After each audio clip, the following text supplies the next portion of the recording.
প্রিয় শিক্ষার্থীরা, আশা করি সবাই ভালো আছো, সুস্থ আছো। আসো আমরা প্রতিদান কবিতার বাকি অংশ আজকে একটু জেনে নিই বা আলোচনায় আসি।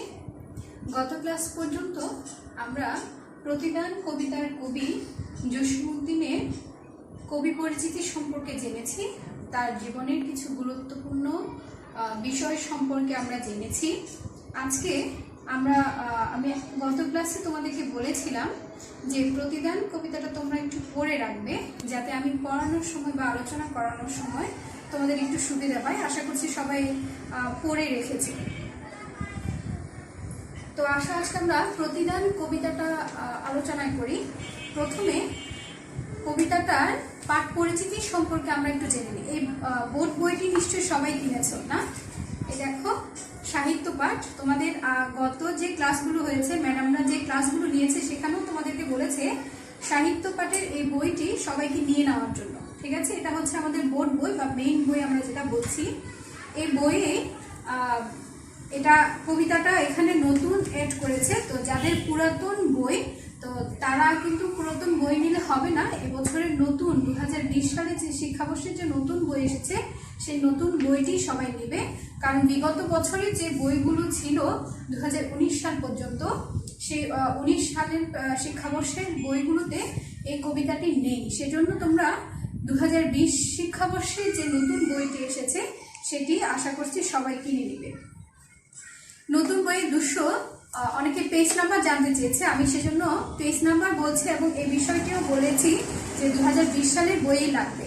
ঠিক আছে, 2020-এ 276 পৃষ্ঠায় এই কবিতাটি আছে। ঠিক আছে, আসো আমরা প্রতিদান কবিতার প্রথমে মূল ভাবটা একটু জেনে নিই।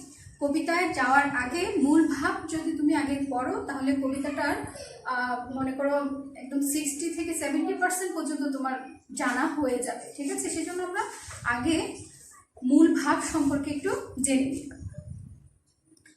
প্রতিদান কবিতাটি কবি জসীমউদ্দীনের বালুচর কাব্যগ্রন্থ থেকে সংকলিত। প্রথম যে ইম্পর্টেন্ট কথা সেটি হচ্ছে এই কবিতাটা কোত্থেকে সংকলন করা হয়েছে, মানে এই কবিতাটা কোন কাব্যগ্রন্থ থেকে নেওয়া হয়েছে। কবিতা মানে হচ্ছে একটা কবিতা, আর কাব্যগ্রন্থ মানে হচ্ছে অনেকগুলো কবিতা মিলে একটা কাব্যগ্রন্থ হয়। ঠিক আছে, তো এখন এখানে এই যে জসীমউদ্দীনের প্রতিদান কবিতাটা দিয়েছে, সেটা বালুচর নামে তার একটি কাব্যগ্রন্থ আছে। সেই কাব্যগ্রন্থ থেকে এই কবিতাটা সংকলন করা হয়েছে।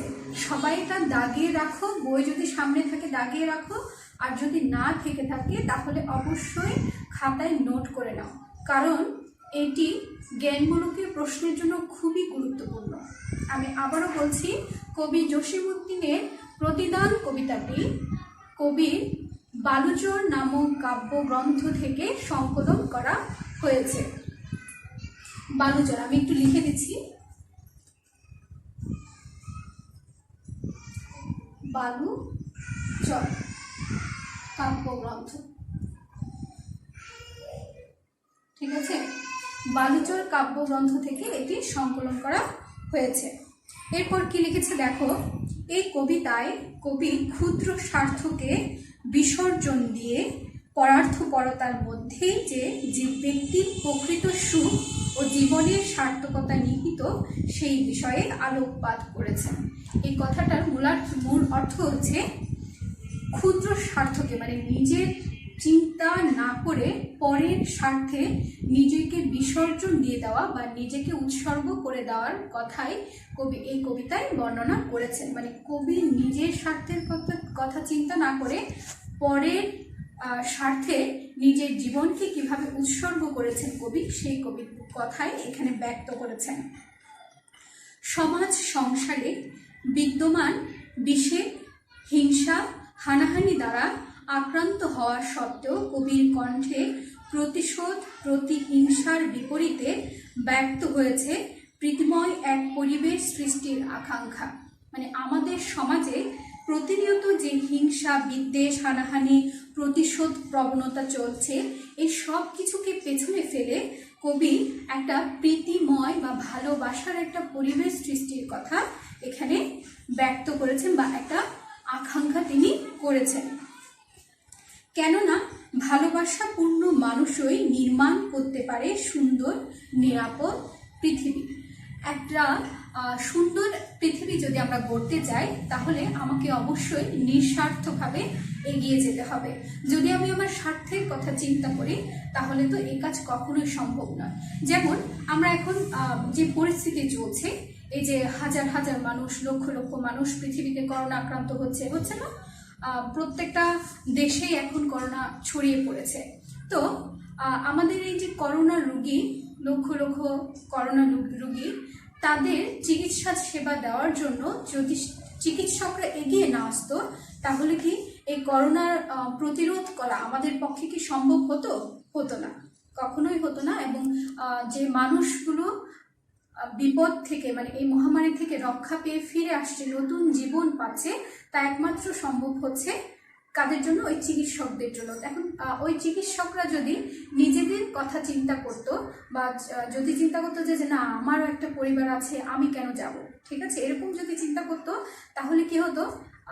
এই যে দেশের কল্যাণ বা মানুষের কল্যাণ কখনোই করা তাদের পক্ষে সম্ভব হতো না। সেজন্য কবি বলছে যে যদি পৃথিবীকে সুন্দর করতে চায় তাহলে নিজের স্বার্থ ত্যাগ করে পরার্থে নিজেকে বিসর্জন দিতে হবে। এরপর বলছে কবি অনিষ্টকারীকে কেবল ক্ষমা করেই নয়, বরং প্রতিদান হিসেবে অনিষ্টকারীর উপকার করার মাধ্যমে পৃথিবীকে সুন্দর বাসযোগ্য করতে চেয়েছেন। অর্থাৎ কবি যে ক্ষতি করতে চেয়েছে, যে তার অনিষ্ট করতে চেয়েছে, কবি তাকে শুধু ক্ষমা করেননি, তার প্রতিদান হিসাবে তিনি তার ভালো কিছু করার চেষ্টা করেছেন, তার জন্য সুন্দর কিছু করার চিন্তা তিনি করেছেন। এই হচ্ছে কবিতাটার মূল ভাব। আমরা এবার কবিতায় যাব। আশা করছি মূল ভাবটা পড়ে তোমরা কবিতাটার সম্পর্কে অনেকটাই জানতে পেরেছো।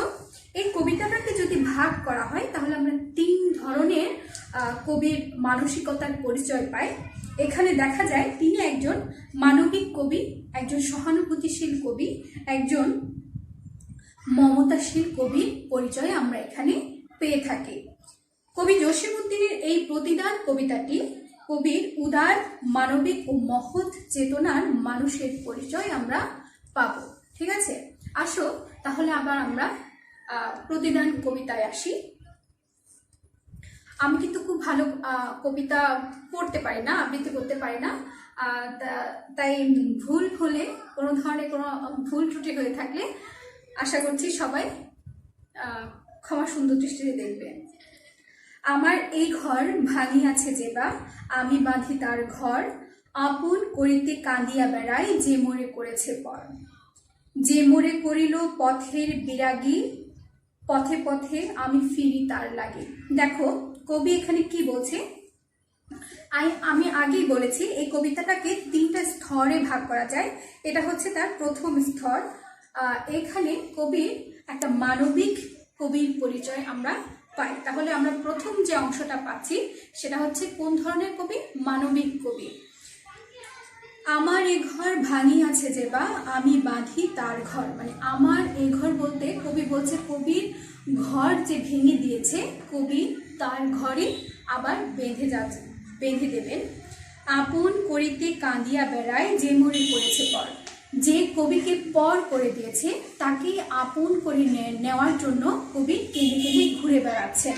অর্থাৎ এখানে আমাদের এই নিঃস্বার্থপর পৃথিবীতে, যেখানে স্বার্থপর মানুষের সংখ্যা সবচেয়ে বেশি এবং যেখানে মানুষ অন্যের চিন্তা না করে নিজের স্বার্থটাই আগে চিন্তা করে, সেখানে আমাদের কবি হচ্ছেন একজন নিঃস্বার্থ মানব প্রেমিক একজন কবি। ঠিক আছে, মানুষের কল্যাণেই তিনি কাজ করেছেন।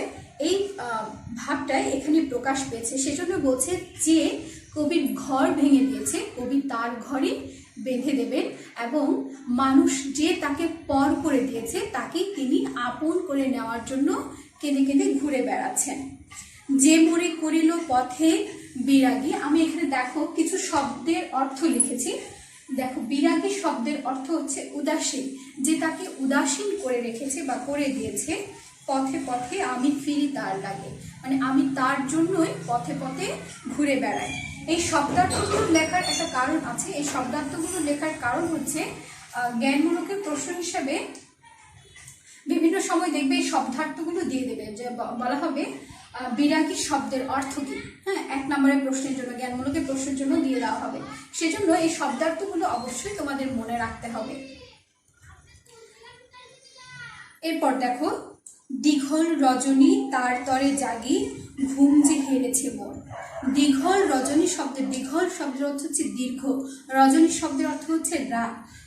দীর্ঘ রাত তার তরে জাগি, তার জন্য জেগে থাকি, ঘুম যে হেরেছে মোর। হেরেছে শব্দের অর্থ হচ্ছে কেড়ে নিয়েছে।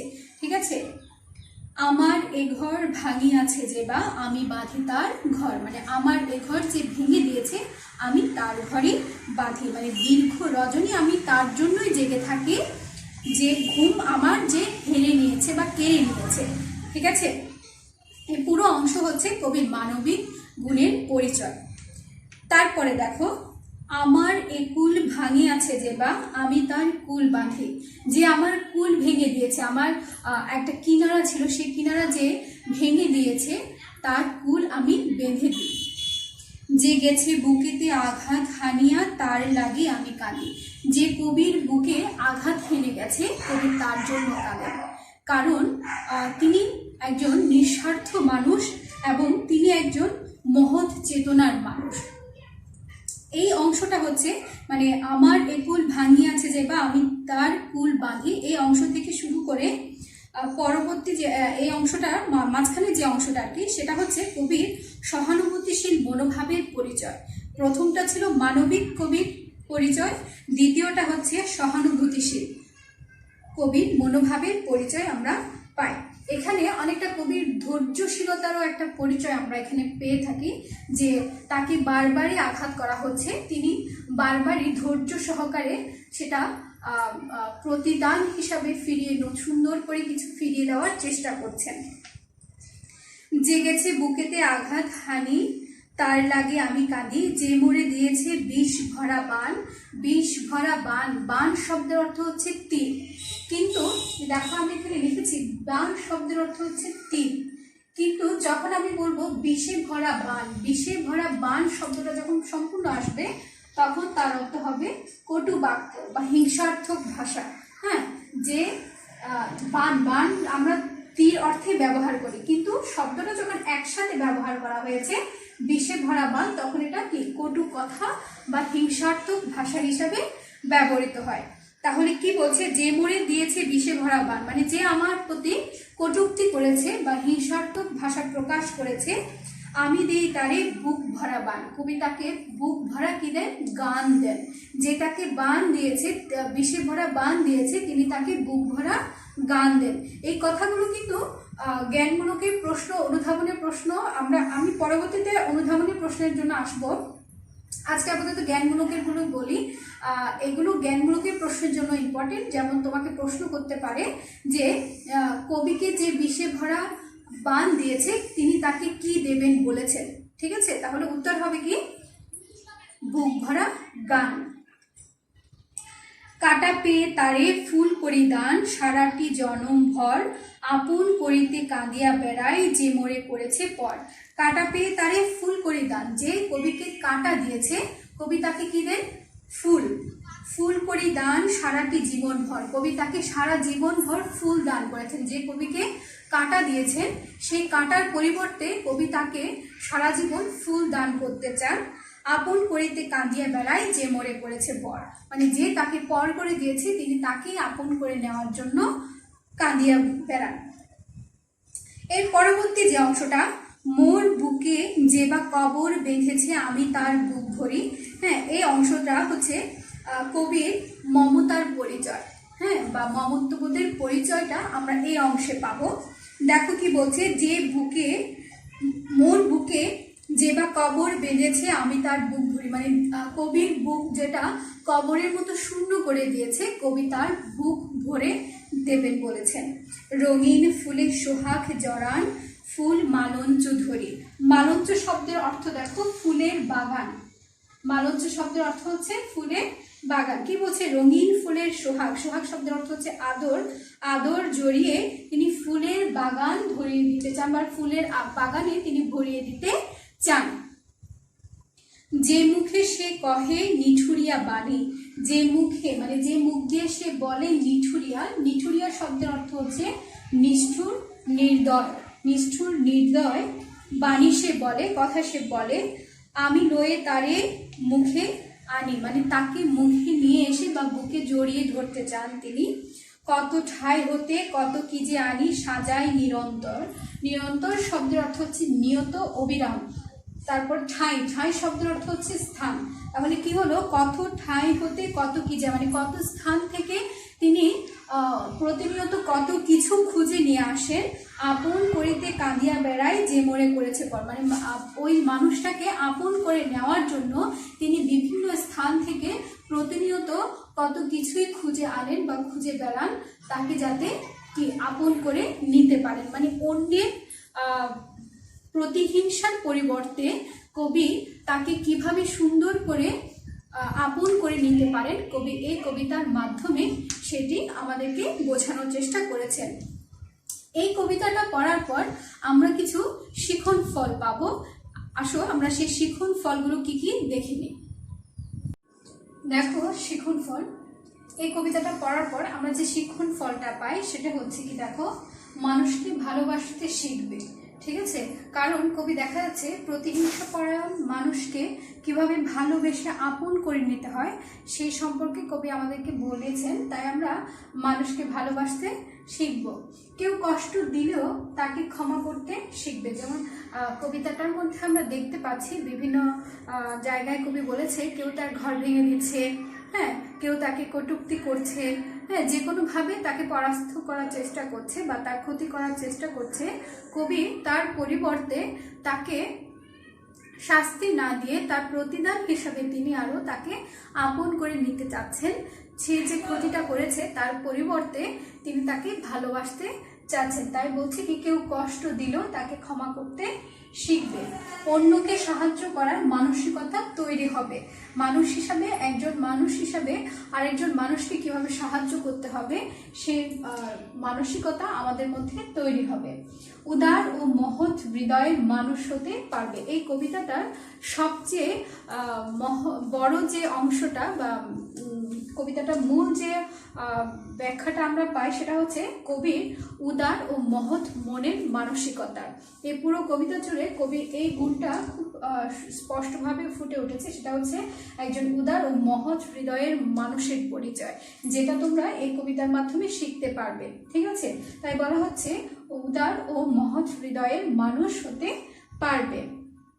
পরার্থপরতার জ্ঞান লাভ করবে। এটা মূলভাবে যখন পড়েছিলাম তখন বলেছি পরার্থপরতা, পরের স্বার্থে নিজেকে বিসর্জন দেওয়ার জ্ঞান লাভ করতে পারবে, বা অন্যের কারণে নিজের স্বার্থ কিভাবে ত্যাগ করতে হবে বা অন্যের কল্যাণে নিজেকে কিভাবে নিজের স্বার্থ কিভাবে বিসর্জন দিতে হবে সে সম্পর্কে জানতে পারবে, যাতে করে সমাজের মঙ্গল হবে, দেশের মঙ্গল হবে, মানুষের মঙ্গল হবে।